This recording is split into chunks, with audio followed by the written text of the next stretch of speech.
আসসালামু আলাইকুম এভরিওয়ান, নিয়ে আসলাম তোমাদের জন্য নতুন আরেকটি গল্প। আজকের গল্পের নাম হচ্ছে কাছে থেকেও দূরে তুমি। আর ভিডিওটা ইউটিউব থেকে দেখলে অবশ্যই চ্যানেলটা সাবস্ক্রাইব করে দিবা, আর যদি ফেসবুক পেজ থেকে দেখো তাহলে পেজটা অবশ্যই ফলো করে দিবা। তো চলো বেশি কথা না বলে গল্প শুরু করা যাক। নিষিদ্ধ পল্লীর এক আলোকসজ্জিত ঘরের বিছানায় অন্তরঙ্গ মুহূর্ত কাটাচ্ছে দুজন মানবী। যদিও সন্ধ্যের পরে এই জায়গাটার কোলাহল কিংবা ব্যস্ততা সব বেড়ে যায়, তবে ফিরোজের এই জায়গাটায় আসার কোনো নির্দিষ্ট সময় নেই। যখন মন চায় তখনই আসে। ফোনের শব্দে ফিরোজ বেশ বিরক্ত হলো নিজের কাজে বাধা সৃষ্টি হওয়ায়। ফিরোজ ফোনটা রিসিভ করতে চাইল, তবে টুম্পা ওকে ছাড়ল না। নিজের সাথে আরও ভালো করে জড়িয়ে নিল ফিরোজকে। ফিরোজও খুব বেশি পাত্তা দিল না, তবে মুহূর্তের ব্যবধানে আবারও ফোনটা শব্দ করে চেঁচিয়ে উঠল। এবারে ফিরোজ প্রচণ্ড বিরক্ত হলো, সেই সাথে টুম্পাও। টুম্পার থেকে নিজেকে ছাড়িয়ে নিয়ে ফোনটা কানে ধরে অপর পাশে থাকা ব্যক্তিকে উদ্দেশ্য করে অশ্রাব্য গালি দিয়ে বলল, তোরে বইলা আসি নাই যে আমারে যেন এখন কেউ বিরক্ত না করে। ছেলেটা বোধ হয় একটু থতমত খেলো, তবে যেহেতু এখন কল করে ফেলেছে, কেন কল করেছে সেই কারণটা না বলে তো ফোন রাখা যাবে না। তবে প্রথমে ক্ষমা চাইতে হবে নিজের অপরাধের জন্য। ছেলেটা বলল, ক্ষমা করবেন ভাই, আসলে একখান খবর দেওয়ার জন্য আপনারে ফোন করছিলাম। ফিরোজ বলল, কি খবর? ছেলেটা বলল, ভাই বাজারে আরজু ভাবি আসছে। মুহূর্তের মাঝে ফিরোজের অভিব্যক্তি বদলালো। নিজের উন্মুক্ত বুকের উপরে মাথা রাখা টুম্পাকে সরিয়ে দিল। উঠে বসে তাড়াহুড়ো কণ্ঠে ছেলেটাকে উদ্দেশ্য করে বলল, 10 মিনিট দ্বারা আমি আসছি। ফিরোজ তাড়াহুড়ো করে ফোনটা রেখে গায়ে টি শার্টটা জড়ালো। হঠাৎ করে ফিরোজের এত তাড়াহুড়ো টুম্পার মনে অনেক প্রশ্নের সৃষ্টি করলো। এই তো একটু আগে এসে বলল আজ নাকি হাতে অনেক সময় নিয়ে এসেছে, যাওয়ার কোনো তাড়াহুড়ো নেই, তবে এখন এত তাড়া কিসের? প্রশ্নাত্মক গলায় জিজ্ঞেস করলো, কোথায় যাচ্ছ তুমি? আর কে কল করেছিল? ফিরোজ ব্যস্ত গলায় বলল, দলের একটা ছেলে কল করেছিল, আরজু এসেছে বাজারে। আরজু নামটা শুনতেই টুম্পার বুকের ভেতরটা কেমন যেন মোচড় দিয়ে উঠল। টুম্পা জানে ওর কষ্ট হওয়া উচিত না, কিন্তু তারপরও কষ্ট হলো। টুম্পা বলল, আরজু এসেছে এজন্য এভাবে আমাকে ফেলে চলে যাচ্ছ? ফিরোজ বলল, এটা তো আজকে নতুন না যে আরজুর জন্য তোমায় আমি ফেলে রেখে যাচ্ছি। পুরনো কথায় এত কষ্ট পাওয়ার কিছুই নেই। টুম্পা বিছানার এক কোণায় পড়ে থাকা শাড়িটা কোনো রকমে গায়ে জড়ালো। বিছানা থেকে নেমে ফিরোজের মুখোমুখি দাঁড়ালো। ফিরোজ ততক্ষণে বেরিয়ে পড়ার জন্য একেবারে তৈরি, যাওয়ার জন্য পা বাড়ালো। তবে টুম্পা ফিরোজের পথ আটকালে ফিরোজ বেশ বিরক্ত হয়। ফিরোজ বলল, কি সমস্যা, আটকাচ্ছ কেন? টুম্পা হাতের আজলায় ফিরোজের মুখটা নিল। চোখে মুখে তার কত আকুতি ফিরোজকে যেতে না দেবার জন্য, কত কষ্ট হচ্ছে ফিরোজ ওকে ফেলে রেখে যাচ্ছে এজন্য। দু চোখ ছলছল করছে টুম্পার, তবে সেসব কিছু ফিরোজের উপর প্রভাব ফেলতে পারল বলে মনে হয় না। বরং সে বিরক্তিকর গলায় বলল, আমার দেরি হয়ে যাচ্ছে, ছাড়ো আমাকে। টুম্পা কাঁদো কাঁদো গলায় বলল, তুমি না আমায় বলতে ফিরোজ তুমি আমাকে ভালোবাসো?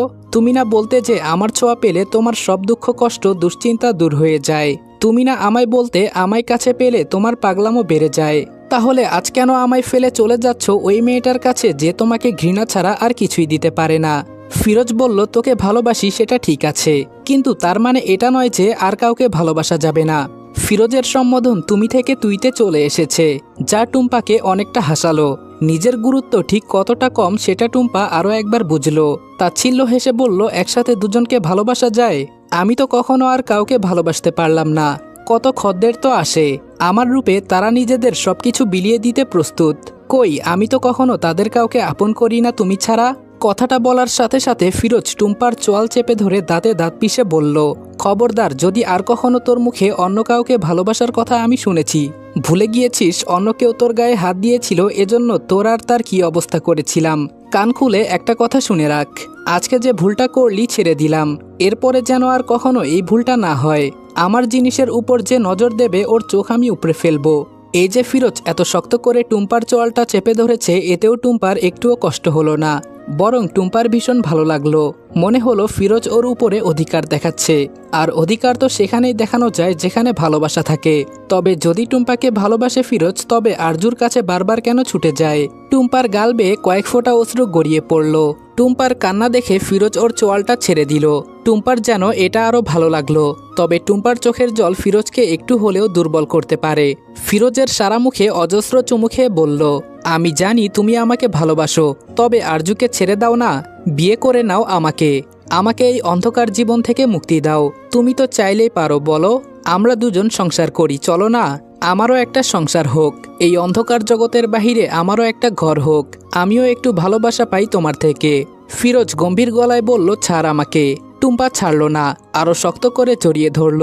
এবারে তার আকুতি আর কান্নার বেগ দুইটাই বাড়ল। হাউমাউ করে কেঁদে উঠে বলল, আমাকে ছেড়ে যেও না ফিরোজ। ওই মেয়ের কাছে তোমার বারবার ছুটে যাওয়া আমাকে খুব কষ্ট দেয়। আমার হৃদয়ের রক্তক্ষরণ হয়। মনে হয় কেউ বারবার ছুরি দিয়ে সামনে আঘাত করে যাচ্ছে ওখানটায়। আমি তো তোমাকে ভালোবেসে ফেলেছি, তোমার ভাগ আমি কাউকে দিতে পারবো না। তুমি আরজুকে ভুলে যাও, আমাকে বিয়ে করে নাও, আমরা দুজন সংসার করব। ফিরোজ এবার নিজের রাগকে কোনোভাবেই কন্ট্রোল করতে পারল না। টুম্পাকে নিজের থেকে ছাড়িয়ে ছুঁড়ে মারল বিছানার উপরে। টুম্পা হুমড়ি খেয়ে বিছানার উপরে পড়ল। হাঁটুতে একটু ব্যথাও পেল। পেছনে দাঁড়ানো ফিরোজ তাচ্ছিল্য ভরা কণ্ঠে বলল, তুই হলি পতিতা। তোদেরকে শুধু কয়েক মুহূর্তের আনন্দের জন্য বিছানাতেই মানায়, সংসারে না। তোরা হলি শুধুমাত্র মনোরঞ্জনের জন্য, আর সংসার করার জন্য আরজুদের দরকার। ভুলেও আর কখনো আরজুর জায়গা নেওয়ার চেষ্টা করবি না। তোর জায়গা এখানে, কেবল আমার শরীরে, তাও আমি যতদিন চাইব। আর আরজুর জায়গা আমার মনে, আমার ঘরে, আমার পুরো জীবনে। বুঝতে পেরেছিস? কথাগুলো বলে ফিরোজ চলে গেল। টুম্পা বিছানার উপরে কান্নায় ভেঙে পড়ল। অদ্ভুত জীবন টুম্পার, চার দেয়ালের মাঝে বন্দি, এই অন্ধকার জগতের মাঝে বন্দি। যে পুরুষটা নিজেদের আনন্দের জন্য ওদের কাছে আসে, সেই পুরুষরাই সম্মান দেয় না। নিজেদের প্রয়োজন শেষ হলে এভাবেই ঠিক ছুঁড়ে মারে, অমানুষের মতন আচরণ করে। অথচ ঠিক তেমনই একটা মানুষকে ভালোবেসে ফেলেছে টুম্পা। টুম্পা জানে ওই মানুষটাকে ভালোবাসা ওর জন্য অন্যায় হয়েছে, কিন্তু কি করবে, না ভালোবেসে তো থাকতে পারেনি। মানুষটা নিজের ভালোবাসার সরল স্বীকারোক্তি দিয়েছিল টুম্পাকে। টুম্পার গায়ে অন্য কারো ছোঁয়া লেগেছিল, এজন্য মানুষটা সহ্য করতে না পেরে কতই না ঝামেলা করলো। এত অবহেলা অবজ্ঞার মাঝে যখন ওই মানুষটার থেকে এক টুকরো ভালোবাসা পেল, একটু যত্ন পেল, তখন যে টুম্পা ওকে ভালোবাসতে বাধ্য হয়েছিল। তখন তো আর টুম্পা বোঝেনি সেই ভালোবাসাটুকু শুধুমাত্র ওই ঘরের বিছানায় সীমাবদ্ধ। টুম্পার ভালোবাসা কখনো সংসারে পরিণত হতে পারবে না। অপরদিকে আরজু বলল, ফিরোজ পথ ছাড় আমার, না হলে কিন্তু খুব খারাপ হবে বলে দিচ্ছি। আরজুর কথার প্রেক্ষিতে ফিরোজের মাঝে বিশেষ কোনো হেলদোল দেখা গেল না, আর না সে নিজের জায়গা থেকে নড়ল। বেশ স্বাভাবিকভাবে বলল, শহরে গিয়ে কি নতুন কাউকে জুটিয়েছিস নাকি আরজু? আমার কথা বুঝি আজকাল মনে পড়ে না? আরজু কাটকাট গলায় বলল, তোর কথা আমার কোনোদিনও মনে পড়তো না ফিরোজ। আর আমি কাউকে জুটিয়েছি নাকি না জুটিয়েছি সেটা আমার ব্যক্তিগত ব্যাপার। তোকে এর মাঝে নাক গলানোর অধিকার আমি দেইনি। তুই আমার পথ ছাড়। ফিরোজ বলল, আমার হবু বউ তুই, তোর সম্পর্কে জানার আর বলার অধিকার আছে আমার। আরজু ব্যঙ্গাত্মক কণ্ঠে বলল, কি বললি তুই? তোর বউ? হাসালি ফিরোজ, এর চাইতে ভালো আমি রাস্তার কোনো কুকুরকে বিয়ে করে নেব, তবুও তোকে বিয়ে করব না। নিজের নামের সাথে তোর নামটা জড়ানোর আগে আমি গলায় দড়ি দিয়ে মরব, তবুও তোর মতো দুশ্চরিত্রের বউ হব না। আরজুর কথা শুনে ফিরোজ হো হো করে হেসে উঠল। হয়তো কটাক্ষ করলো আরজুকে। কোনো মজবুত খুঁটি ছাড়া আরজুর কণ্ঠের তেজটা যেন ফিরোজের কাছে খুবই হাস্যকর মনে হলো। আরজুর কাছে ফিরোজের এই হাসিটা খুব নোংরা লাগলো। অবশ্যই এই ছেলেটার প্রতিটা বিষয় আরজুর নোংরা লাগে। ফিরোজ নিজের হাসি থামিয়ে বলল, বউ তো তুই আমারই হবি, ঠিক যেমন তোর বোন আমার ভাইয়ের বউ হচ্ছে। আরজু বলল, আমাকে আপার মতন দুর্বল ভাবিস না ফিরোজ। তোর থেকে মুক্তি পাওয়ার জন্য যদি আমি নিজে মরতে পারি, তাহলে প্রয়োজনে তোকেও মারতে পারি। তোর ভাইকে বলে দিস যেন ওই বুড়ো আমার আপার সাথে ভালো ব্যবহার করে, না হলে ওর কপালে দুঃখ আছে। ফিরোজ বলল, আমাকে মারলে তোর কি মনে হয় তোর ভাই তোকে ছাড়বে? দুইবার জেল থেকে ছাড়িয়ে এনেছি ওকে, ওর পেছনে এত এত টাকা ঢালছি কি এমনি? আরজু বলল, আমি কি তোকে একবারও বলেছি যে ওকে মারতে পারবো না? ওকে যদি নিজের ভাই ভাবতাম তাহলে মারতে পারতাম না, কিন্তু আমি ওকে এই সমাজের কলঙ্ক মনে করি, যাকে মারতে আমার একটুও ভাবতে হবে না। ফিরোজ বলল, সবকিছু এত সহজ ভাবিস না। যতই হোক দিন শেষে আমার ক্ষমতা আর শক্তির কাছে তুই খুবই নগণ্য। তোকে আমার থেকে বাঁচানোর মতন কেউ নেই। ওই দেখ দূরে তোর ভাই দাঁড়িয়ে আছে, তোর জন্য না আমার জন্য। তুই ডাকলেও আসবে না। আরজু একবার ওদের থেকে একটু দূরে চায়ের দোকানে বসে কয়েকজন ছেলের সাথে আড্ডারত পৃতুলের দিকে তাকালো। ভাইয়েরা নাকি বোনদের রক্ষা কবচ হয়, নিজের জীবন দিয়ে হলেও নাকি বোনের সম্মান রক্ষা করে। আর আরজুর ভাই নিজেই ওর বোনের সম্মান নষ্টের জন্য দায়ী। পৃথুলের দিকে দৃষ্টি রেখে আরজু শান্ত কণ্ঠে বলল, কে বলেছে ও আমার ভাই? ও শুধু আমার বাবা মায়ের ছেলে, আমার ভাই না। ভাই হওয়ার যোগ্যতা ওর নেই। কথাটা বলে আরজু চলে যেতে নিলে পেছন থেকে ফিরোজ ওর হাত টেনে ধরল। ফিরোজের ছোঁয়া অনুভব করতেই আরজুর যেন নিজের শরীরের উপর ঘৃণা জন্মালো। হাতটা ছাড়ানোর চেষ্টা করলো, তবে ফিরোজের শক্তির সাথে ঠিক পেরে উঠল না। আরজু বলল, হাত ছাড় ফিরোজ। ফিরোজের অভিব্যক্তি বদলেছে, চোখে মুখে তার লেপ্টে আছে এক অদ্ভুত মুগ্ধতা, আরজুর প্রতি মুগ্ধতা। হাতের বাঁধন তার শক্ত হলেও কণ্ঠটা ভীষণ নরম শোনালো এবার। ফিরোজ বলল, স্বেচ্ছায় আমার হয়ে যা আরজু, খোদার কসম ভালো হয়ে যাব, তুই যা বলবি তাই শুনবো। তুই আমায় ভালোবেসে কাছে টানলে এই ফিরোজ তোর পায়ের কাছে বসে থাকবে। আরজুর মাঝে বিশেষ কোনো পরিবর্তন দেখা গেল না। তাচ্ছিল্য ভরা গলায় বলল, তোর মতন জানোয়ারের জায়গা এমনিতেই পায়ের কাছেই হয়। আমিও তোকে বলেছি, খোদার কসম তুই আমাকে নিজের বউ হিসেবে কখনোই পরিচয় করাতে পারবি না। ফিরোজ এবারে আরজুর হাতটা ছেড়ে দিল, শব্দ করে হেসে উঠল। এই মুহূর্তে ফিরোজের হাসিটা আরজুর কাছে স্বাভাবিক লাগলো না। ফিরোজ হাসতে হাসতেই আরজুকে বলল, তুই আমাকে ভালো হতে দিলি না, তোকে বললাম আমার হয়ে যা, সব ছেড়ে দেব। আমি জানি আমি কতটা নিকৃষ্ট, কিন্তু তোকে আমি ভালোবাসি। তুই শুধরে দিবি না তো আমায়? ঠিক আছে, তবে তোকে আমায় এই রূপেই গ্রহণ করতে হবে। মিলিয়ে নিস আমার কথা। আরজু বাসায় গিয়ে ওর মাকে বলল, বিয়ে দেওয়ার জন্য তোমরা ওই 40 বছরের বুড়োকেই খুঁজে পেলে মা? ওর বউ ওকে ছেড়ে গেছে, ওর একটা বাচ্চা আছে, আর কাউকে খুঁজে পেলে না তোমরা? আরজুর এতগুলো কথার প্রেক্ষিতে ওর মা নাসিমা শান্ত কণ্ঠে বলল, তোমার বোন এমন কোনো ভালো কাজ করেনি যে ওর জন্য এর থেকেও ভালো পাত্র খুঁজে পাবো। আর এই ছেলের মাঝে তো আমি কোনো দোষ খুঁজে পাচ্ছি না। আরজু তাচ্ছিল্য ভরা কণ্ঠে বলল, খুঁজে পাবে কি করে? তোমাদের ঘাড় থেকে বোঝা নামিয়ে ফেলতে পারছো, এটাই তো তোমাদের জন্য যথেষ্ট। মেয়ের বিয়ে দিতে পারলেই বেঁচে যাও, কিন্তু আদৌ সেখানে সে ভালো থাকবে কিনা এই নিয়ে কোনো মাথা ব্যথা নেই তোমাদের মাঝে। এর থেকে তো জন্মের পর একেবারে গলা টিপে মেরে ফেলতে পারতে মা। কথাটা বলার সাথে সাথে নাসিমা ঘুরে ওর গালে ঠাস করে একটা চর বসালো। মেয়ের দিকে অগ্নিদৃষ্টি নিক্ষেপ করে ঝাঁঝালো কণ্ঠে বলল, কিছু বলি না এজন্য দিন দিন তোমার সাহস বেড়ে যাচ্ছে।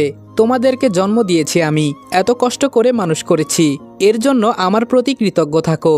আরজু বলল, জন্ম যখন দিয়েছিলে তাহলে আমাদেরকে মানুষ করা তোমার কর্তব্য ছিল। অবশ্য মানুষ তো করতে পেরেছ আমাকে আর আপাকে, ছেলেকে তো কুলাঙ্গার বানিয়েছ। তবুও ওই জানোয়ারের প্রতি তোমাদের ভালোবাসা কমে না।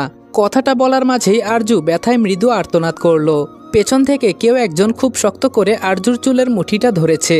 ঘাড় ঘুরিয়ে তাকাতেই নিজের বড় ভাই পৃথুলকে দেখতে পেল, যে কিনা কটমটে দৃষ্টিতে ওর দিকে তাকিয়ে আছে। আরজু ব্যথাতুর কণ্ঠে বলে উঠল, ভাইয়া ছাড়ো, লাগছে আমার। পৃথুল বলল, লাগার জন্যই তো ধরেছি। আমি কুলাঙ্গার তো তুই নিজে কি? শহরে গিয়ে 2-4টা ইংরেজি শিখে নিজেকে খুব বড় মনে করা শুরু করেছিস তাই না? সত্যি করে বলতো কি করিস তুই ওখানে? বাড়ি থেকে তো টাকা নিস না, তাহলে নিজের খরচ চালাস কি করে? পৃথুলের করা নোংরা ইঙ্গিতে আরজুর গা ঘিনঘিন করে উঠল। ভাবতে লজ্জা লাগে যে এই নোংরা মস্তিষ্কের মানুষটা ওর নিজের মায়ের পেটের ভাই। এদিকে নাসিমা ছেলেকে ইশারা করতে অগত্যা পৃথুলের আরজুকে ছাড়তে হলো। ছাড়া পেয়ে আরজু ঘুরে দাঁড়িয়ে বলল, নিজে কষ্ট করে উপার্জন করে সেই টাকা দিয়ে নিজের খরচ চালাই, এছাড়া তো আর কোনো উপায় নেই আমার কাছে। আর ভুলে যেও না আমি টাকা নেই না, কারণ এই বাড়ি থেকে আমাকে কোনো টাকা দেওয়া হয় না। পৃথুল বলল, তোর জেদ মেটানোর জন্য অযথা আমরা টাকা নষ্ট করতে যাব কেন? কতবার করে বললাম যে ফিরোজকে বিয়ে করে নে, কিন্তু না, ভালো তো তোর সহ্য হবে না। শহরে গিয়ে ছেলেদের সাথে ঢলাঢলি করবি সেটাই তোর পছন্দ। আরজু বলল, খবরদার ভাইয়া, আমার চরিত্রের উপরে আঙ্গুল তুলতে আসবে না। তুমি নিজে চরিত্রহীন, এজন্য সবাইকে তোমার মতন ভাবো তাই না? আর ফিরোজের সাথে বিয়ে দিয়ে আমার ভালো করতে চেয়েছিলে, ও তো তোমার মতনই বখাটে বেকার অমানুষ চরিত্রহীন। এটাই আমার ভালো করার নমুনা। পৃথুল নাসিমাকে বলল, ওকে চুপ করতে বলো মা, এবার কিন্তু আমার হাত উঠে যাবে। আরজু ছলছল নয়নে নিজের মায়ের দিকে তাকালো, ধীর কণ্ঠে বলল, তোমার সামনে আমাকে এত বাজে বাজে কথা বলছে, তারপরেও তুমি ওকে কিছু বলবে না মা? একটুও কি ভালোবাসো না আমায় তুমি? নাসিমা গম্ভীর কণ্ঠে বলল, সে তো তুমিও নিজের বড় ভাইকে কম বাজে কথা শোনাওনি। এখন আর এই নিয়ে কোনো কথা হোক আমি চাই না, চুপচাপ ঘরে যাও। পৃথুল বাবা তুমিও যাও। পৃথুল ঘরে চলে গেল। আরজু দুহাতে নিজের চোখের জল মুছে নাসিমাকে উদ্দেশ্য করে বলল, জন্ম তুমি আমাদের 3জনকেই দিয়েছ, কিন্তু মা হয়ে উঠতে পেরেছ শুধুমাত্র নিজের ছেলের। হনহন করে নিজের রুমে ঢুকে ঠাস করে দরজাটা লাগিয়ে দিল আরজু। বিছানায় আর বসল না, সোজা বারান্দায় প্রার্থনার কাছে গেল। গ্রিল ধরে দাঁড়িয়ে আকাশপানে তাকিয়ে আছে প্রার্থনা। দেখে মনে হচ্ছে খুব গভীর ভাবনায় নিমগ্ন সে। আরজুর কর্কশ কণ্ঠে তার ভাবনার মাঝে ছেদ ঘটল। আরজু বলল, এভাবে চুপচাপ দাঁড়িয়ে থেকে কিছুই হবে না। এই বিয়েটা করে কি প্রমাণ করতে চাইছো আপা? তুমি বাবা মায়ের খুব বাধ্য মেয়ে, কোনো লাভ নেই এসব করে, শুধু তোমার জীবনটা শেষ হয়ে যাবে। প্রার্থনা মলিন হেসে আরজুর দিকে তাকালো। চোখে মুখে তার অসহায়ত্বের ছাপ স্পষ্ট ফুটে উঠেছে। মলিন কণ্ঠে আরজুকে বলল, আমার জীবন শেষ হওয়ার কি বাকি আছে? একবার আমাকে ভালো করে দেখে বলতো, তোর কি মনে হচ্ছে যে আমি বেঁচে আছি? জীবন তো লাশের মতন লাগছে না আমায়? আরজুর দু চোখ ছলছল করে উঠল। জড়ানো কণ্ঠে বলল, এই বিয়েটা তোমায় করতে হবে না আপা, তুমি আমার সাথে ঢাকায় চলো। আমি তোমার সব খরচ চালাবো। দরকার পড়লে দুই বোন একবেলা না খেয়ে থাকবো, তাও তোমায় এই অশান্তির মাঝে আমি থাকতে দেব না। প্রার্থনা আরজুর গালে হাত রেখে বলল, তুই যে ছোট হয়ে নিজের বড় বোনের দায়িত্ব নিতে চেয়েছিস, এটাই আমার কাছে অনেক। কিন্তু আমি তোর মাথার উপর এত বড় একটা দায়িত্ব চাপিয়ে দিতে পারবো না। বিয়েটা আমায় করতেই হবে। আরজু বলল, কেন এমন করছো আপা? আচ্ছা ঠিক আছে, আমি তোমাকে টিউশনের ব্যবস্থা করে দেব। তুমি নিজের খরচ নিজেই চালাবে। বাড়িতে কাউকে কিছু জানাবো না। আজ রাতে দুজন পালিয়ে ঢাকা চলে যাব। আর আপত্তি করো না আপা। প্রার্থনা দুহাতে জড়িয়ে ধরল আরজুকে। এই বাড়িতে হয়তো একটা মাত্র মানুষই প্রার্থনার কথা ভেবেছে, বাকিরা কেউ ভাবেনি। অবশ্য যেখানে নিজের মাই ভাবছে না, অন্যদের থেকে আশা করাটাই ভুল। প্রার্থনা বলল, এমনিতেই আমার জন্য বাবার অনেক সম্মানহানি হয়েছে।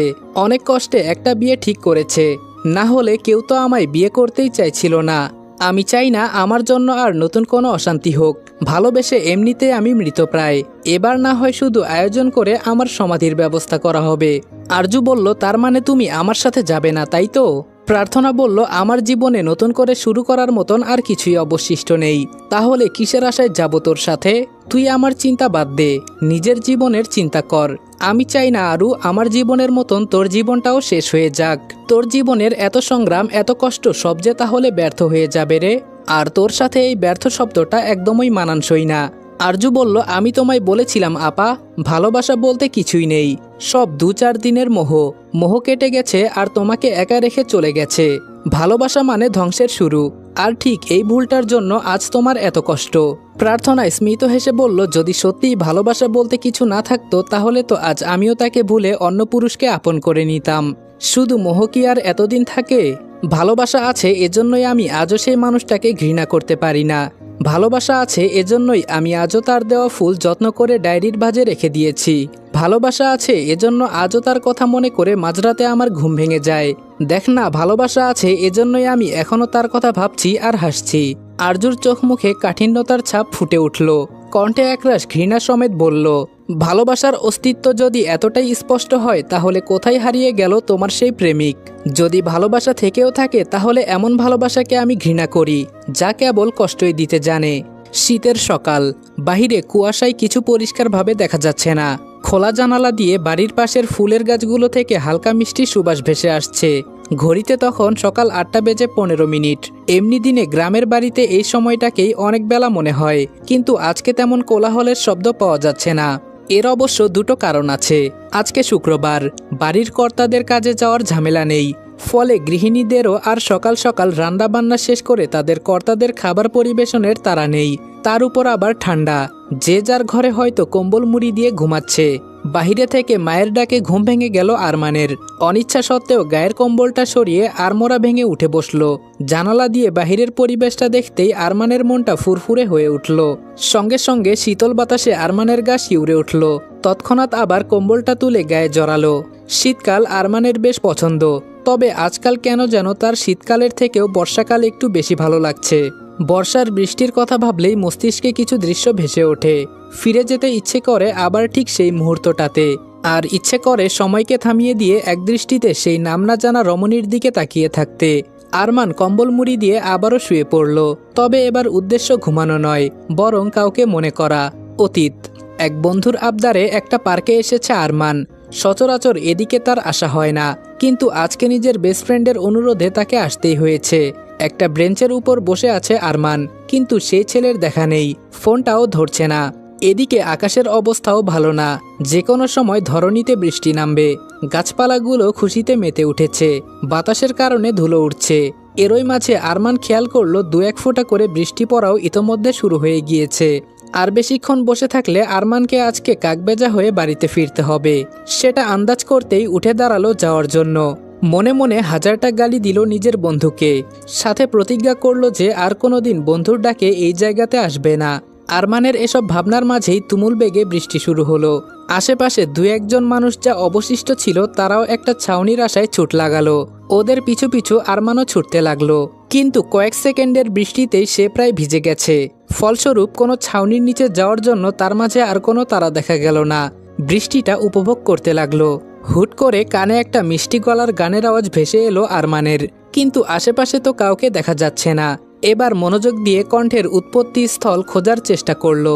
আশেপাশে তাকিয়ে দেখলো কোনো ছাউনিও নেই। তাহলে বৃষ্টির মাঝে কোন পাগল গান গাইছে?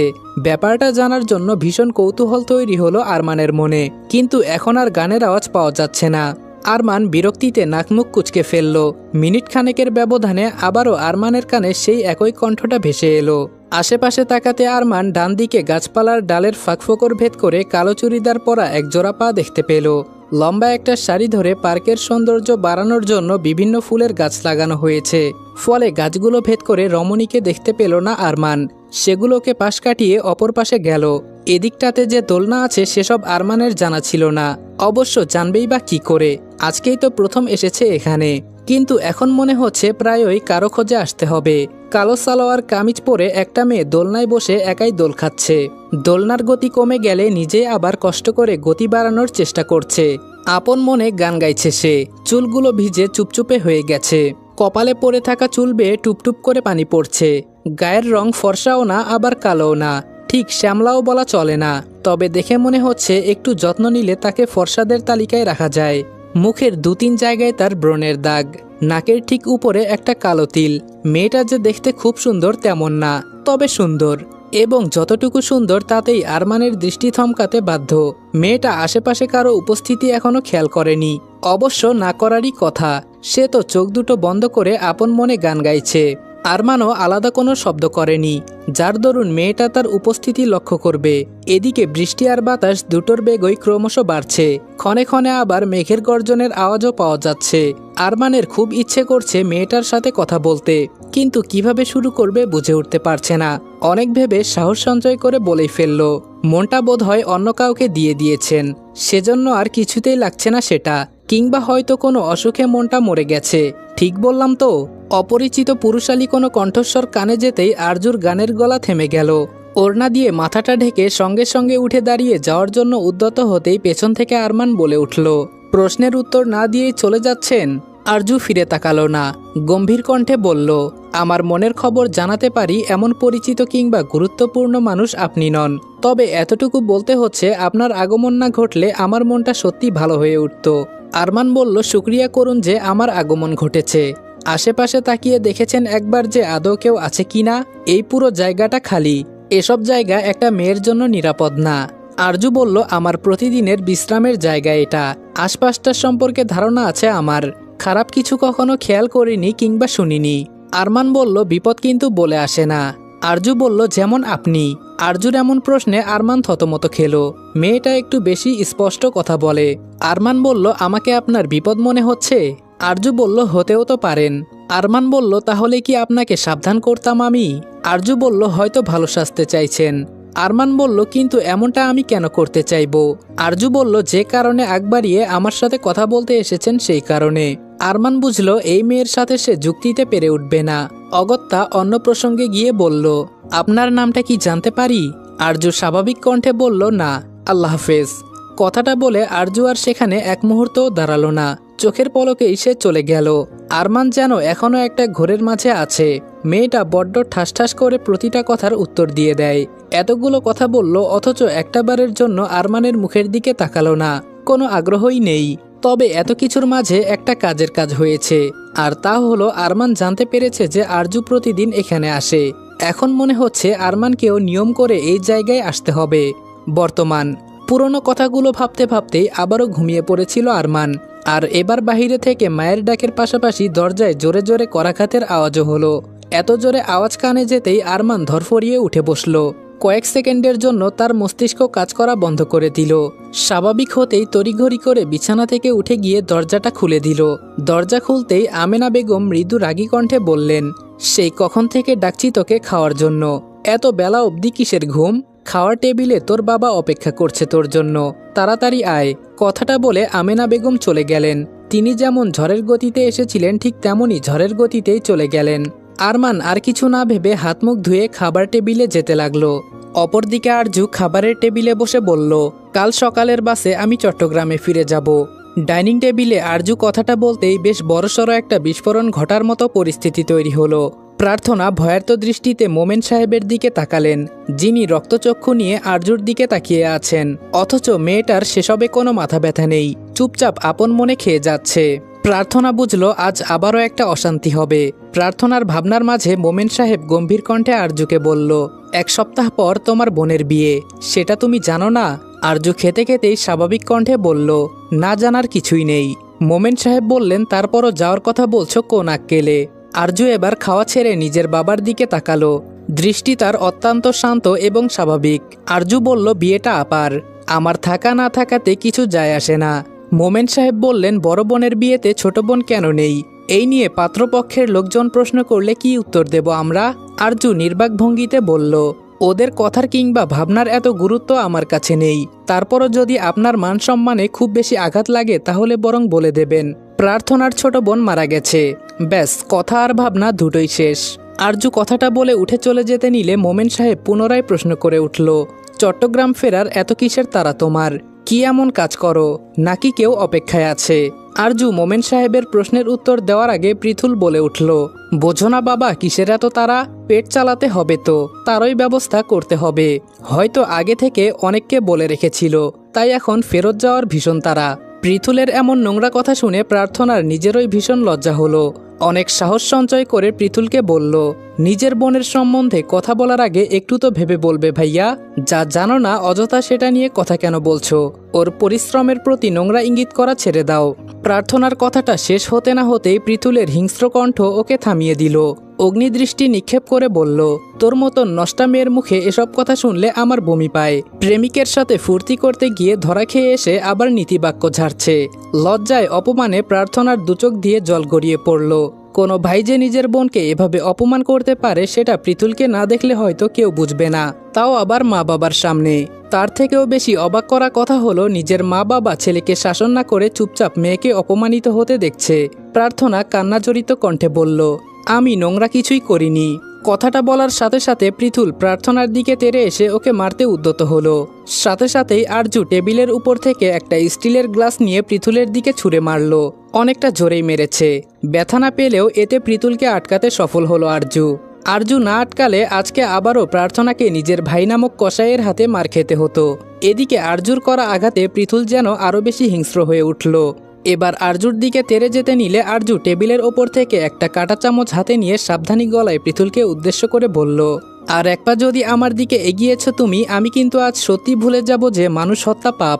এই পাপই কিন্তু আমি করব। যদি আমার গায়ে আজ তোমার হাত পড়েছে তবে আমি কিন্তু তোমার শরীর থেকে রক্ত বের করতে আজ 2 বার ভাববো না। পৃথুল আবারও ক্ষিপ্ত গলায় আরজুকে কিছু বলতে নিলে মোমেন সাহেব ধমক দিয়ে থামিয়ে দিলেন। রাগী কণ্ঠে বললেন, কি শুরু করেছো তোমরা? যার যা ইচ্ছে হচ্ছে তাই করছো, যা ইচ্ছা তাই বলছো। আমি তো এখানে উপস্থিত আছি নাকি? আরজু তাচ্ছিল্য ভরা কণ্ঠে বলল, আপনি না বললে তো বুঝতামই না যে আপনি এখানে উপস্থিত আছেন। তা কেন আছেন? আমার মায়ের এই গর্ভের কলঙ্কটা আমার সাথে কি করে সেসব দেখতে, নাকি নতুন করে আবার আপনিও কোনো তামাশা করবেন? মোমেন সাহেব বললেন, নিজের সীমা ছাড়িও না আরজু। আরজু বলল, এই কথাটা আগে নিজের ছেলেকে বলুন। আর এই যে সৎ নীতিবান ভদ্র সুশীল পৃথুল হাসান, তোমাকেই বলছি, আপা কোনো নষ্টামি করতে গিয়ে ধরা পড়েনি। তোমরা একটা স্বাভাবিক বিষয়কে নিজেদের স্বার্থে কাজে লাগানোর জন্য রংচং মাখিয়ে সেটাকে নোংরা করে তুলেছ।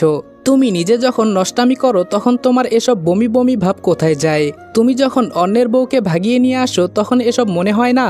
আপা অন্তত তেমন কারো বরের সাথে প্রেম করেনি। তোমাকে দেখলে না আমার বমি পায়। পৃথুল বলল, বাবা আরজুকে থামতে বলো, এরপর কিন্তু তুমি আমায় আটকাতে পারবে না।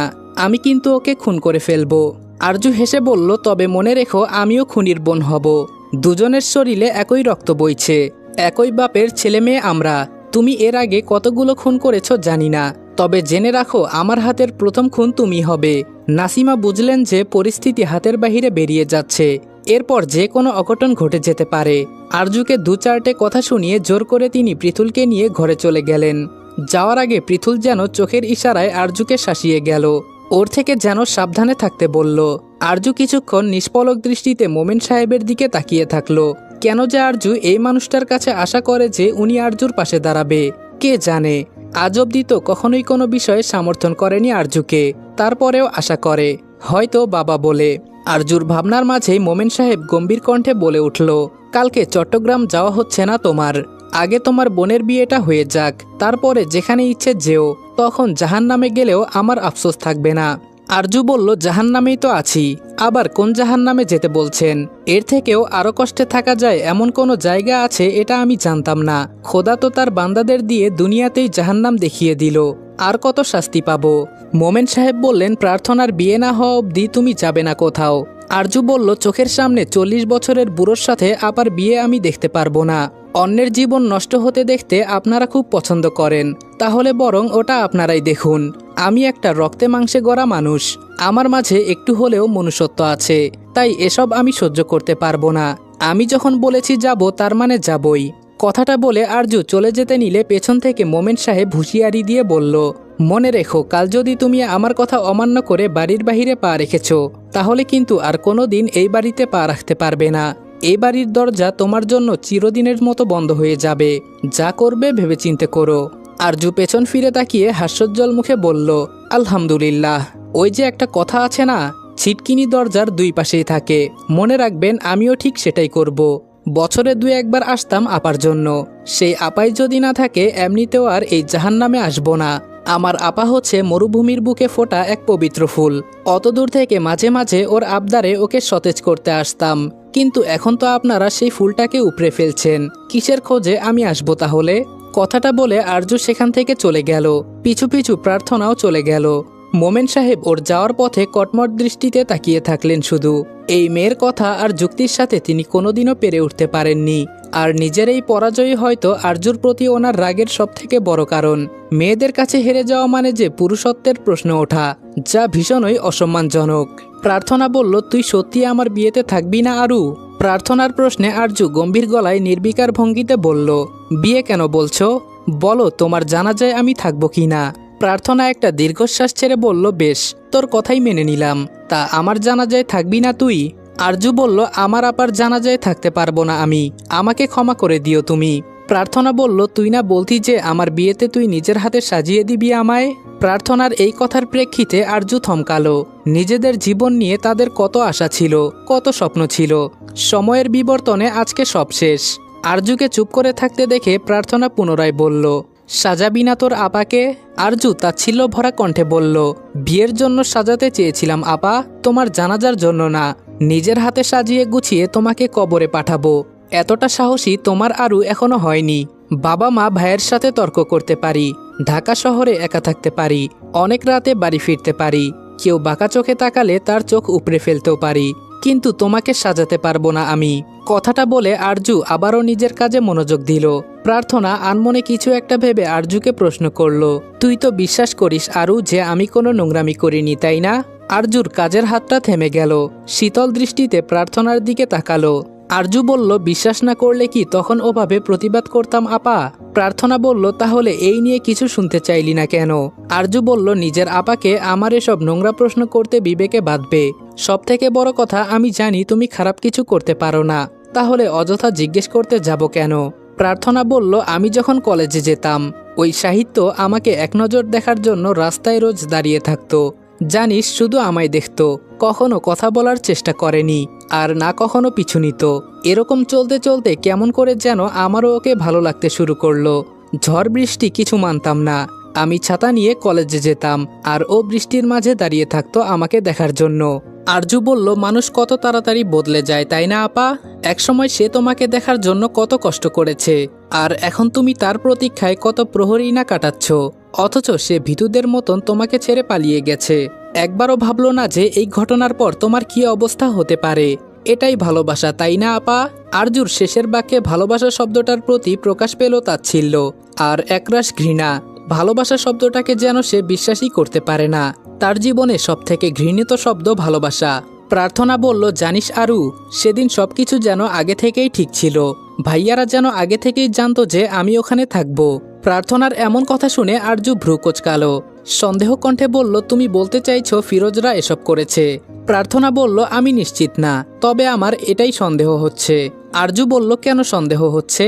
প্রার্থনা বলল, যখন আমি ওর সাথে দেখা করার জন্য দুপুরে সবার আড়ালে বাড়ি থেকে বের হয়েছিলাম তখন আমার কোনো সমস্যা হয়নি। ওই সময়টাতে রোজ বাড়ির উঠোনে ফিরোজ আর ভাইয়া দলবল নিয়ে বসে থাকে। আমাকে অনেক লুকিয়ে বের হতে হয়, কিন্তু সেদিন ফাঁকা ছিল। সেদিন আমরা প্রথম পুকুর পাড়ের কাছে পুরনো বাড়িটার কাছে দেখা করেছিলাম। সচরাচর ওই জায়গাটা কখনো ফাঁকা থাকে না, কিন্তু সেদিন ছিল। আরজু বলল, আর কিছু না? প্রার্থনা বলল, মা আমাকে বের হতে দেখেছিল, কিন্তু কোনো প্রশ্ন না করে তাড়াতাড়ি বাড়ি ফিরতে বলেছিল। আমি আর সাহিত্য দুজনে শুধু স্বাভাবিক কথাবার্তা বলছিলাম। হুট করে ফিরোজের ছেলেরা এসে হট্টগোল শুরু করে দিল। এরপর মানুষজন জড়ো হয়ে যাওয়ার পর ওকে মারতে আরম্ভ করলো। সবাইকে শুনিয়ে শুনিয়ে বলছিল যে ভর দুপুরে পুরনো বাড়িতে নোংরামি করছি। ঘৃণায় আরজুর শরীর রিরি করে উঠল। নিজের রাগটুকু নিয়ন্ত্রণ করে বলল, তারপর? প্রার্থনা বলল, তারপর ভাইয়া বাবাকে নিয়ে এলো। ফিরোজ বলল, আমাদের দুজনকে নাকি ওই পুরনো ঘরে একসঙ্গে পেয়েছে। আর আশ্চর্যজনকভাবে ঘরের দরজার তালা খোলা ছিল, কিন্তু আমরা যখন গিয়েছিলাম তখন দরজাটা বন্ধ ছিল। ওই ঘটনার পরে আর সাহিত্যের সাথে আমার দেখা হয়নি। গ্রামের সবাই বলে বিচারে নাকি ও সব আমার দোষ বলেছে। আমি নাকি জোর করে ওর সাথে শারীরিক সম্পর্ক করতে চেয়েছিলাম। আরজু বলল, থামো আপা, দয়া করে থামো, আমি আর শুনতে পারছি না। এরপরও তুমি ওই লোকের সাফাই গাইবে? আরজুর প্রশ্নের প্রেক্ষিতে প্রার্থনা শক্ত গলায় বলল, হ্যাঁ গাইব। তার কারণ ও যদি নিজে বাঁচার জন্য এমনটা করত তাহলে নিজ মুখে নোংরামির কথাটা স্বীকার করলো কেন, যেখানে এমন কিছু ঘটেইনি? এই কথাটা স্বীকার না করলে তো ওর নিজেকে প্রমাণ করতে আরো সুবিধা হতো, তাই না? আরজু বলল, বেশ, মেনে নিলাম তোমার কথা, কিন্তু আমার প্রশ্ন একটাই, উনি যদি তোমাকে এতই ভালোবেসে থাকেন তাহলে এখন কোথায়? ছেড়ে গেলেন কেন? এই পর্যায়ে এসে প্রার্থনা থেমে গেল। এই প্রশ্নের উত্তর তো ওর নিজের কাছেও নেই। প্রার্থনা তো নিজেই হাতড়ে বেড়াচ্ছে ওর উত্তর। ওকে চুপ থাকতে দেখে আরজু নির্জীব কণ্ঠে বলল, তোমার ভালোবাসা হেরে গেছে আপা। আমি জানি পুরো ব্যাপারটার সাথে ফিরোজ আর আমাদের কুলাঙ্গার ভাই জড়িত। আর আমি এটাও জানি তোমার উনিও খুব ভালোভাবে এসব কিছু জানতেন। এখন উনি কিসের ভয়ে না লোভে পড়ে এমন করেছেন সেটা আমি জানি না, তবে উনিও অপরাধী। কথাটা বলে আরজু উঠে বারান্দায় চলে গেল। প্রার্থনা ফ্যালফ্যাল করে সেদিকে তাকিয়ে থাকলো। মনে মনে ভাবল, সত্যিই কি আমি ভুল মানুষকে ভালোবেসেছিলাম? রাত তখন 3টা বাজে। এই সময়টাকে অবশ্য মাঝরাতই বলা চলে। ঘরের দরজায় খুব হালকাভাবে করাঘাতের শব্দ পেতেই আরজু আর প্রার্থনার ঘুম ভেঙে গেল। আরজু চোখ খুলে বালিশের পাশ থেকে ফোনটা হাতে নিয়ে সময়টা দেখতেই চোখ দুটো বড় বড় হয়ে গেল। আরজু প্রথমে ভেবেছিল হয়তো সকাল হয়ে গেছে, সেজন্য মা ঘুম থেকে উঠতে বলছে। আরজু বিস্ময় ভরা দৃষ্টিতে পাশে থাকা প্রার্থনার দিকে তাকালো। প্রার্থনা ইশারায় সময়টা জিজ্ঞেস করতে আরজু বলল 3টে বাজে। সঙ্গে সঙ্গে প্রার্থনার চোখ কপালে উঠে গেল। দুজনেই এবার একটু ভয় পেল। দরজায় করাঘাতের শব্দটা এখন দুজনের কানে ভয়ঙ্কর লাগছে। এত রাতে তো কখনো কেউ আসেনি, আর না আজকে আসার কথা। আরজু কাঁথাটা সরিয়ে উঠে দাঁড়িয়ে ধীর পায়ে দরজার দিকে এগিয়ে গেল। এই সাহসী মেয়েটারও আজ ভীষণ ভয় করছে। এই বাড়িতে নিজের মানুষগুলোই যে ওদের শত্রু। দরজার কাছে দাঁড়িয়ে আরজু মৃদু কম্পিত গলায় আগন্তুকের পরিচয় জানতে চাইল, কিন্তু কারো কণ্ঠ শুনতে পাওয়া গেল না। এবারে আর না খুলে উপায় নেই। আরজু লম্বা একটা শ্বাস ফেলে মনে মনে সাহস সঞ্চয় করে দরজাটা খুলল। দরজাটা খুলতেই হন্তদন্ত পায়ে ভেতরে প্রবেশ করে দরজাটা বন্ধ করে দিলেন নাসিমা। এই সময় ওনাকে এই ঘরে দেখে বিস্ময়ে দুই বোনেরই মুখ হা হয়ে গেল। কিন্তু নাসিমার চোখ মুখের অবস্থা একদমই ভালো লাগছে না। মনে হচ্ছে কোনো একটা বিষয় নিয়ে খুব চিন্তা কিংবা ভয়ে আছেন। কপালে বিন্দু বিন্দু ঘামের দেখা পাওয়া যাচ্ছে। সেগুলো আঁচলে মুছে নিয়ে আরজুকে উদ্দেশ্য করে ধীর গলায় বললেন, নিজের স্বপ্ন পূরণ করতে চাইলে এখনই তোমায় সারা জীবনের মতো এই বাড়ি ছেড়ে চলে যেতে হবে। নাসিমার মুখ থেকে এমন কথা শুনে দুই বোনই ভরকালো। এইমাত্র ঘুম থেকে উঠেছে, তার ওপর আবার এমন অপ্রত্যাশিত কথা যেন ওদের মস্তিষ্ক ঠিক নিতে পারছে না। আরজু বলল, মা কি হয়েছে? একটু স্পষ্ট করে বলো তো আমায়। নাসিমা আরজুর মুখ চেপে ধরে চাপা গলায় বললেন, আস্তে কথা বলো, কেউ শুনে ফেললে আমরা কেউই আর বাঁচতে পারবো না। প্রার্থনা আর আরজু দুজনের ভ্রুদয়ের মাঝে গভীর ভাঁজের সৃষ্টি হলো। আরজু নিজের মুখ থেকে মায়ের হাতটা সরিয়ে গম্ভীর গলায় বলল, ভয় পেও না, ঠিকভাবে বলো কি বলতে চাইছো। নাসিমা বেগম বললেন, আজকে তুমি তোমার বাবা ভাইকে যে অপমান করলে তুমি কি ভেবেছো ওরা এর প্রতিশোধ নেবে না? ফিরোজের সাথেও তো ঝামেলা করেছো, ও কি চুপ করে থাকবে বলে তোমার মনে হয়? আরজু বলল, কি করবে, মেরে ফেলবে আমায়? নাসিমা বেগম বললেন, প্রয়োজনে সেটা করতেও ওদের হাত কাঁপবে না। ফিরোজ অন্য জায়গায় গিয়েছে, এজন্য আজকে বেঁচে গেলে। ও বলেছে কাল সকাল 10টার মাঝে আসবে। তারপর প্রার্থনার বিয়ের আগে তোমার আর ফিরোজের বিয়ে দেবে ওরা। তাই বলছি সকাল হওয়ার জন্য অপেক্ষা করো না, এই নরকের মাঝে ফাঁসতে না চাইলে বেরিয়ে যাও। ওরা সকাল 8টার আগে ঘুম থেকে ওঠে না, কিন্তু তোমাকে পাহারা দেওয়ার জন্য কাল উঠতেও পারে। আরজুর মাথা কাজ করা বন্ধ করে দিল। এত রাতে একা একটা মেয়ে কি করে যাবে? বাসের টিকিট কাটাও শেষ, এদিকে হাতে বেশি টাকা পয়সাও নেই। সব থেকে বড় কথা, এই সময়টা একটা মেয়ের জন্য বাহিরের পরিবেশ একটুও নিরাপদ না। আরজু নিজেকে যতই সাহসী হিসেবে দাবি করুক, কিন্তু এই বিষয়গুলোতে সে খুব ভীতু। পশুগুলোর সাথে একা পেরে উঠবে না যে। ধপ করে বিছানায় বসে পড়ল। প্রার্থনা উৎকণ্ঠিত গলায় নাসিমাকে বলল, কিন্তু মা, এত রাতে আরু একা একা কি করে যাবে? নাসিমা আরজুর দিকে তাকিয়ে দৃঢ় কণ্ঠে বলল, পারবে, ও সব পারবে। আরজু যেন নিজেই সাহস করে এই কথাটা বলতে পারছে না, আবার ভয় করছে এটা ভেবেও যদি ফিরোজের লোকেরা ওকে ধরে ফেলে। কথার জোরে তো ওদের সাথে পেরে ওঠা সম্ভব না। আরজুকে চুপ করে থাকতে দেখে নাসিমা তাড়া দিয়ে বলল, চুপ করে বসে আছো কেন? তৈরি হও তাড়াতাড়ি, খুব দরকারি জিনিসগুলো নিয়ে যাও, শুধু এত ভেবো না। এখন দেরি করলে আর কখনো নিজের জীবন নিয়ে ভাবার সুযোগ পাবে না। এতদিন সবার সাথে লড়াই করেছো, নিশ্চয়ই বন্দি জীবন কাটানোর জন্য না? সত্যি তো, আরজু তো এই বন্দি জীবন কাটানোর জন্য এতদিন এত সংগ্রাম করেনি। আরজু তো একটু বাঁচতে চেয়েছে স্বাধীনভাবে। ও তো এতটা দুর্বল না, যা হবে দেখা যাবে, কোনো না কোনো পথ ঠিক পেয়ে যাবে। তাড়াহুড়ো করে প্রার্থনার বোরকা আর হিজাব পরে মুখ ঢেকে ফেলল, শুধু চোখ দুটো বের করে রাখলো। আসার সময় যে ব্যাগ নিয়ে এসেছিল সেটাও নিল না। হাত ব্যাগেই দরকারি কয়েকটা জিনিস আর টাকাগুলো তুলে নিল। এসবের মাঝে আচমকা আরজুর মনে একটা প্রশ্ন এলো, নাসিমা কেন সাহায্য করলো ওকে? নেকাবটা খুলে নাসিমার দিকে সন্দেহ দৃষ্টি নিক্ষেপ করে প্রশ্ন করল, তুমি আমাকে সাহায্য করছো কেন মা? ধরতে গেলে তুমিও তো ওদের দলেরই লোক। নাসিমা বলল, এখন এসব কথা বলার সময় না। আমি কার দলের লোক সেসব এখন ভেবে তোমার কোনো লাভ নেই। ভালোর জন্য বলছি, তাড়াতাড়ি পালাও। আমি তোমার বাবা আর ভাইয়ের ঘরের দরজা বাইরে থেকে বন্ধ করে দিয়ে এসেছি, মেইন গেটও খোলা রেখেছি। কোনো রকম কোনো শব্দ না করে চুপচাপ বেরিয়ে যাও। আর নাম্বার বদলাবে, দরকার পড়লে ঠিকানাও বদলাবে। কখনো যদি গ্রাম থেকে আমি কিংবা প্রার্থনা তোমার খোঁজ করি, জানতে চাই তুমি কোথায় আছো, তাও নিজের আসল ঠিকানা কখনো বলবে না। বলা যায় না, হয়তো ওরা আমাদের ভয় দেখিয়ে তোমার খোঁজ করতে চাইলো। আর যদি কখনো এমন পরিস্থিতির সম্মুখীন হও যে ওরা তোমায় বলেছে যে তুমি ফেরত না এলে আমার কিংবা প্রার্থনার কিছু করে দেবে, তাও ফিরবে না। ওরা শুধু ভয় দেখাতেই জানে, বাদবাকি কিছু করতে পারবে না। আরজু বলল, আমি তোমায় বিশ্বাস করতে পারছি না মা। আজ অবধি কখনো কোনো বিষয়ে তুমি আমায় সাপোর্ট করনি, সব সময় আমার সব কাজে বিরোধিতা করেছো। তুমি তো ভালোই বাসো না আমাদের, তাহলে কেন আমায় সাহায্য করছো? নাসিমা নিষ্প্রাণ দৃষ্টিতে মেয়ের দিকে তাকিয়ে বলল, আমি যদি তোমাদের প্রতি নিজের ভালোবাসা দেখাতে চাইতাম তাহলে এতদিনে তোমরা টিকতে পারতে না। সাহায্য তো তোমাকে আমি অনেক করেছি, কিন্তু সবটাই লুকিয়ে লুকিয়ে। আরজু বলল, আমি তাও তোমায় বিশ্বাস করতে পারছি না। সত্যি করে বলো মা, তুমি আমায় সাহায্য করতে চাইছো তো? এজন্য আবার নতুন করে কোনো বিপদে পড়ব না তো আমি? নাসিমা মেয়ের মাথায় হাত রেখে বললেন, তোমায় জন্ম দিয়েছি আমি, এর জন্য অনেক কষ্ট করতে হয়েছে আমায়। প্রার্থনা হওয়ার পরেই তোমার বাবা ভীষণ রাগারাগি করেছিল, ওনার মেয়ে পছন্দ না। বংশে যত ছেলে হবে তত ওনার ক্ষমতা বাড়বে। মেয়েদেরকে বিয়ে দিলে তো ওরা পরের ঘরে চলে যাবে। ওরা শুধুমাত্র দুর্বলতা, ওরা কখনো তার হাতে টাকা এনে দিতে পারবে না, বরং ওদের পেছনে আরও তাকে টাকা খরচ করতে হবে। এক কবিরাজ আছে, তাকে তোমার বাবা খুব মানে। তুমি আমার পেটে আসার পর উনি দেখে বলেছিলেন যে এবারও আমার মেয়ে হবে। তোমার বাবা সেসব শুনে অনেক রাগারাগি করেছিল, আমার গায়ে হাতও তুলেছিল এবং বলেছিল যেন তোমাকে জন্ম না দেই, কিন্তু আমি সেসব করিনি।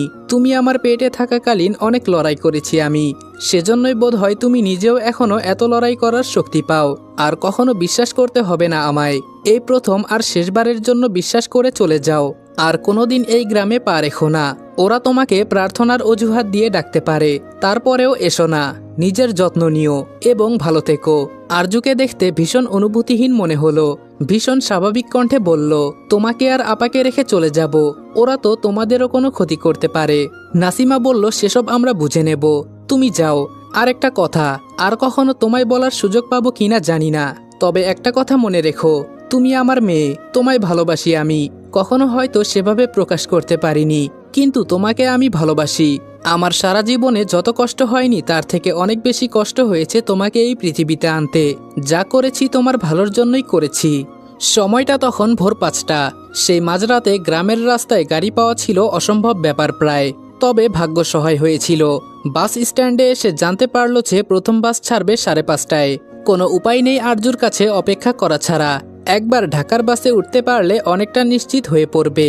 ভেঙে ভেঙে যাওয়াটা একটু রিস্কের হয়ে যেতে পারে। কাউন্টারে গিয়ে বসে রইল।